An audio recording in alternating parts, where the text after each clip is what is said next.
adalah profesor, kalian bisa lihat profesor apa? Profesor fisika.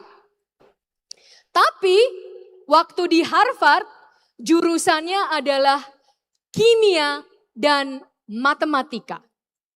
Beda total dengan profesorship-nya. Jadi ada satu lagi teman saya dari Harvard namanya Kevin Yip. Ini sungguh cerita nyata. Jurusannya adalah sejarah, history waktu di Harvard. Sekarang dia adalah salah satu pembuat app yang sangat kaya raya, milioner dia.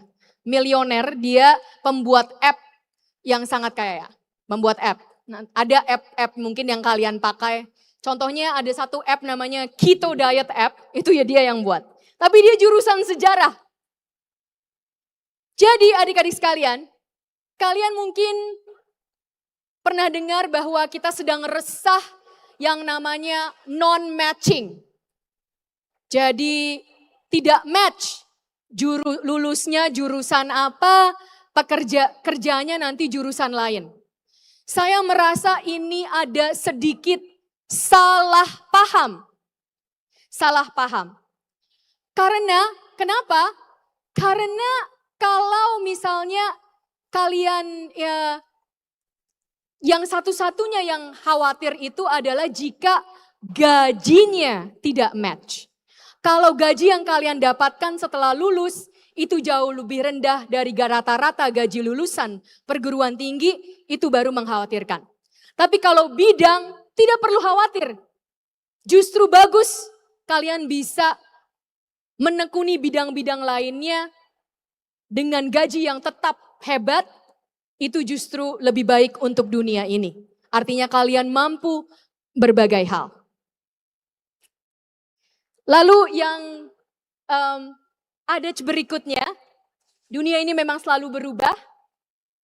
Yang adagium berikutnya adalah what doesn't kill you make you stronger. What doesn't kill you make you stronger. Akan ada kegagalan, akan ada kesulitan, akan ada kekecewaan hati, akan ada banyak yang mungkin kalian merasa sedih, merasa putus asa. Bukan banyak, mungkin beberapa sewaktu kuliah. Tetapi yakinlah badai pasti berlalu. Dan jika kalian mampu melalui kesulitan-kesulitan itu, kalian justru akan menjadi lebih kuat. Saya pun mengalami kesulitan. Ini sungguh-sungguh transkrip saya dari Harvard University. Dan tadi dibandingkan dengan adik yang kimianya jago, saya pengen banget jadi dokter setelah mau jadi ekonom, terus gak jadi, terus sempat berpikiran mau jadi dokter. Kalau di Harvard tidak ada kejurusan kedokteran, harus pre-med dulu baru bisa nanti. Tapi harus ambil organic chemistry, kimia organik. Terus saya ngotot ngambil kimia organik tapi malah dapet C.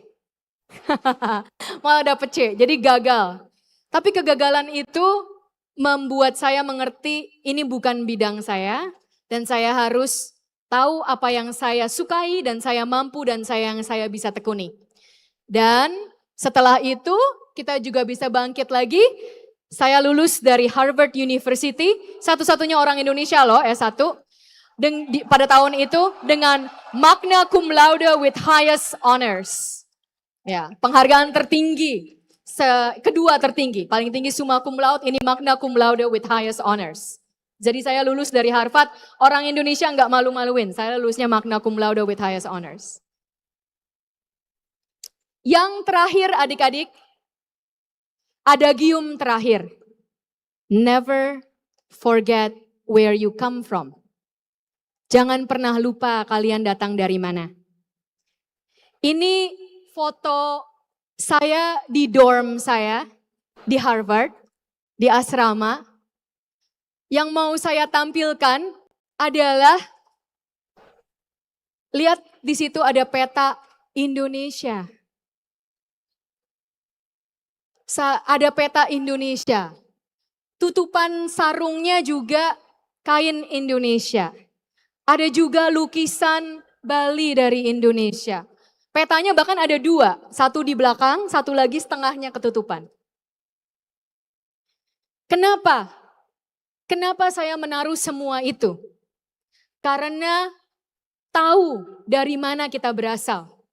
Itu akan memberikan kekuatan untuk kita. Tahu siapa kita, tahu akar kita, itu akan memberikan kekuatan kepada kita dan menambah kekayaan terhadap diri sendiri. Sebegitu yakinnya saya kepada budaya Indonesia, waktu menikah pun walau dengan orang bule ini pakai adat Sunda. Injek kendi, ya, pecah telur. Ini saya. Ini saya waktu menikah pakai adat Sunda. Oke. Begitulah adik-adik, kalau yang saya mau bagikan